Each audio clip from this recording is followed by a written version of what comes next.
The day I turned 18, my father threw me out with nothing but a backpack and the words that would fuel my next decade. Get out and make your own way. Since you're so smart, prove it. My crime? Suggesting that Harrison Manufacturing, our family's century-old company, should invest in automation and digital transformation.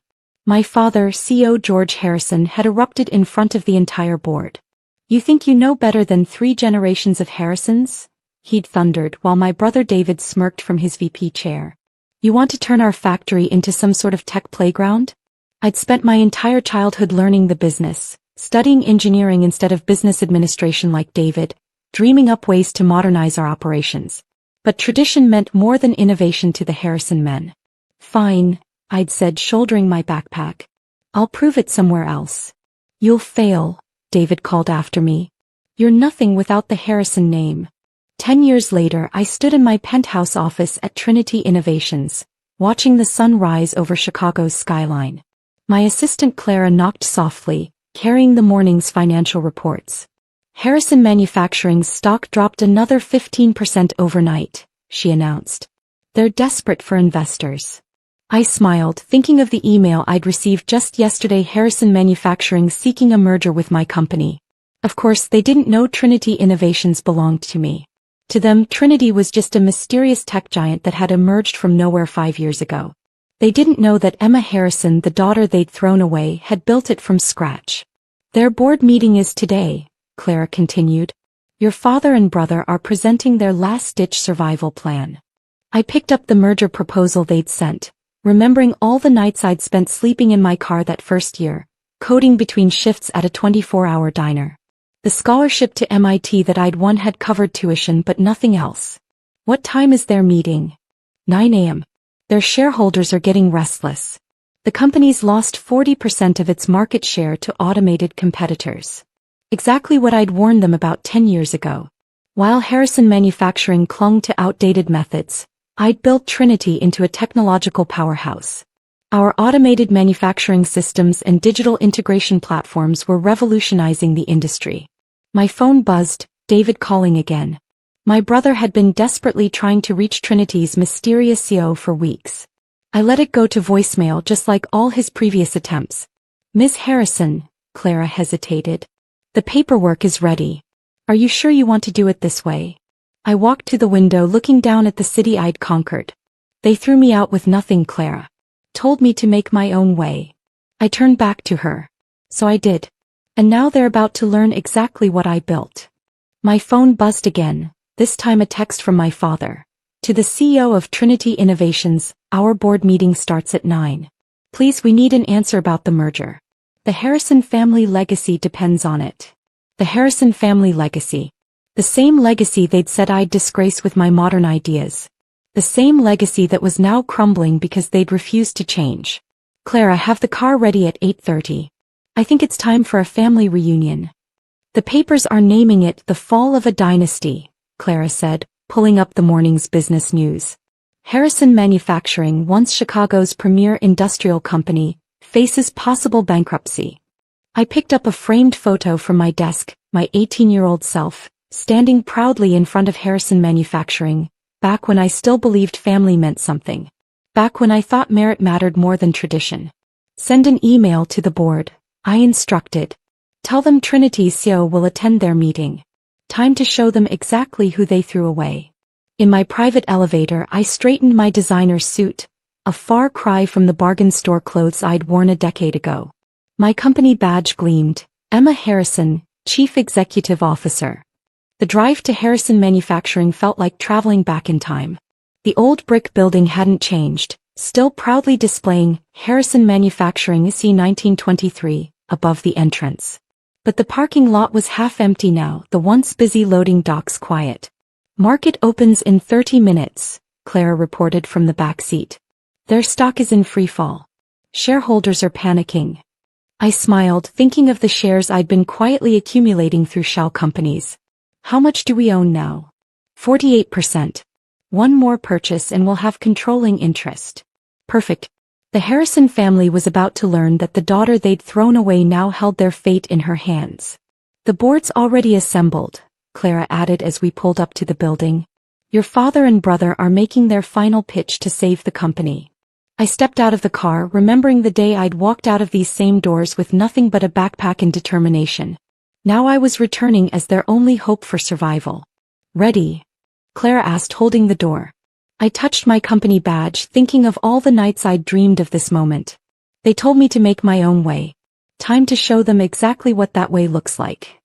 The Harrison Manufacturing boardroom fell silent as I pushed open the heavy oak doors. 10 years hadn't changed much, same long table, same leather chairs, same oil paintings of Harrison patriarchs lining the walls. But the faces around the table were different now, older, worried, desperate. My father stood at the head of the table mid-presentation. His hair had gone completely gray. David sat to his right, his once smug expression replaced by barely concealed panic. Ladies and gentlemen, I announced, enjoying how neither of them recognized me yet. Trinity Innovations appreciates your interest in a merger. Thank God, one of the board members whispered. We're saved. My father stepped forward, hand extended. Welcome. I'm George Harrison. We've been trying to reach you for weeks. I ignored his hand. Oh, I know exactly who you are. Dad. The room went deadly quiet. David's face drained of color. My father's extended hand began to shake. Emma. Surprise. I smiled, moving to the head of the table, his spot. Shall we discuss how badly you need my help? This is impossible, David sputtered. You're Trinity's CEO? The company that's been destroying us in the market. Destroying you?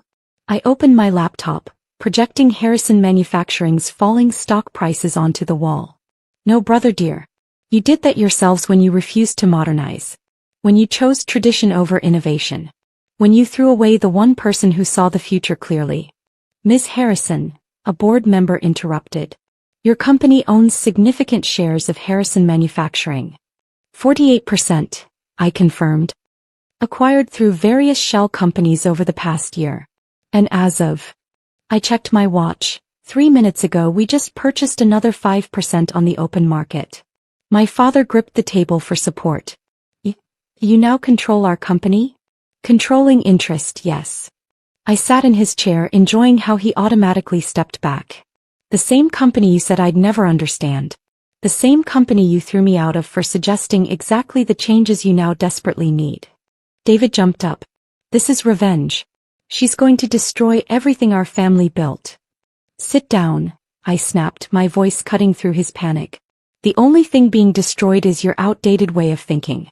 Trinity Innovations doesn't acquire companies for revenge. We acquire them for profit.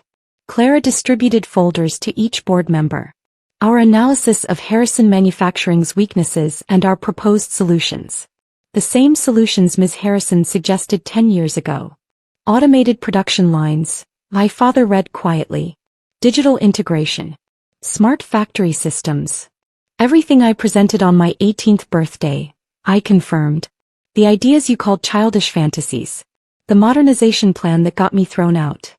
The board members flipped through the documents, murmuring in approval. They could see what my father couldn't, that Trinity's plan would save their investments. You can't do this, David tried one last time. We're family. Family. I laughed. Was I family when you smirked at my ideas? When you watched Dad throw me out? When you said I was nothing without the Harrison name? I stood, walking to the window overlooking the factory floor below.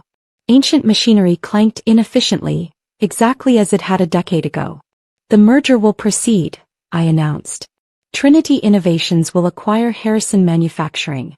We'll modernize the facilities, upgrade the systems, and bring this company into the 21st century.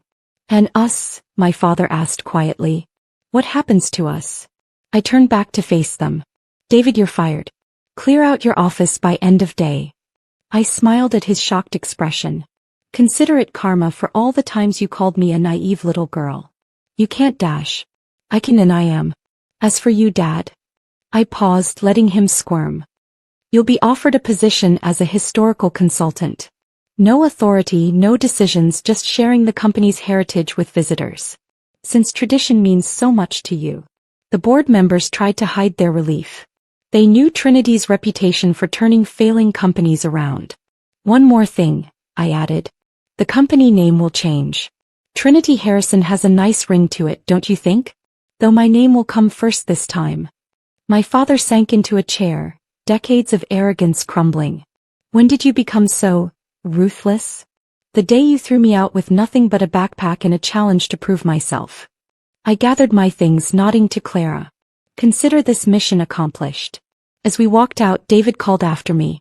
You think you've won? That you're better than us? I stopped at the door. No, David. I proved I'm better. Check Trinity's stock price if you don't believe me. The next few weeks were a blur of activity. Harrison Manufacturing's transformation began immediately. Modern robots replaced ancient machinery. Digital systems streamlined production. Everything I'd envisioned at 18 became reality. My father watched it all from his new office, a small room filled with company memorabilia where he gave tours to visitors. Sometimes I caught him staring at the factory floor, watching his old world disappear. David, I heard, took a job at a much smaller manufacturing company. Entry level, of course. No one wanted to hire a VP whose company had failed so spectacularly. 1 month after the takeover, I sat in my old father's office. My office now, looking at the portrait of my grandfather that still hung on the wall. You'd be proud, I told his stern face. The company's not just surviving anymore. It's leading. Clara knocked softly. Your father's here. Says he needs to talk to you. He entered hesitantly, looking smaller somehow. The changes. They're working. Production is up 40%. I know. I didn't look up from my work. That's what happens when you listen to good ideas regardless of where they come from. He shifted uncomfortably. I was wrong. Yes, you were. Is that all? I wanted to say I'm sorry. For not seeing your potential. For not believing in you. I finally looked at him. No, Dad. You did me a favor. You told me to make my own way. So I did. I built something bigger than Harrison Manufacturing ever was. And now. I gestured to the modernized factory below. Now I own your way too. After he left, Clara brought in the latest financial reports. Trinity Harrison's stock had doubled since the merger. The business world was calling it the innovation revolution. I picked up my old backpack kept in the corner of my office as a reminder. Inside was still the crumpled presentation I'd tried to give 10 years ago, outlining my vision for the company's future. Make your own way, I whispered, remembering my father's angry words. Well, Dad, I made it. And I bought yours too. Sometimes success isn't just about proving others wrong. Sometimes it's about proving yourself so right that they have no choice but to work for you. And sometimes, just sometimes, it's about sitting in your father's chair, running his company better than he ever did, and knowing that the daughter he threw away now signs his paycheck.